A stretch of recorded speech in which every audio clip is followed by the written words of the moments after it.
Hello' friends, কি খবৰ বাৰু? ভালে আছেনে? মই আজি অন্য এটি কেকৰ ভিডিঅ' লৈ আপোনালোকৰ মাজলৈ আহিলোঁ। এই কেকটো মোৰ ভণ্টি এজনীয়ে অৰ্ডাৰ কৰিছিল। কেকটো হোৱাইট এণ্ড পাৰ্পল কালাৰৰ ভিতৰত ৰাখিব দিছিল।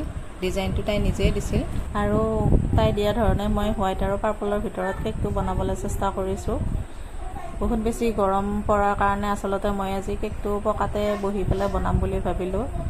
ওপৰত ফেনখনো চলি আছে কাৰণে অলপমান প্ৰব্লেম দিছে। ক্ৰীমটো মেল্ট হৈ গৈ থাকে, ডিজাইন দিবলৈ অলপ প্ৰব্লেম হয়। গৰম দিনত আচলতে আইচ কিউব লৈ ক্ৰীমটো ফেটিব লাগে। ময়ো তেনেদৰেই ফেটিছিলোঁ, তথাপিও এনেদৰে অলপমান অসুবিধা হৈছে ফুলবিলাক বনাবলৈ। ফেনখন দি থকাৰ কাৰণে এই প্ৰব্লেমটো দিছে।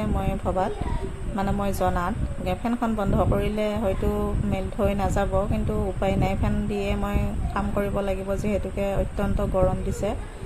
আজি মই কেকটো এনেদৰে শেষ কৰিলোঁ আৰু লাষ্টত হেপী বাৰ্থডে নন্দিনী বা বুলি লিখি দিলোঁ। আৰু এয়ে হৈছে মোৰ আজি কেকৰ ফাইনেল লুক আজিলৈ। ধন্যবাদ।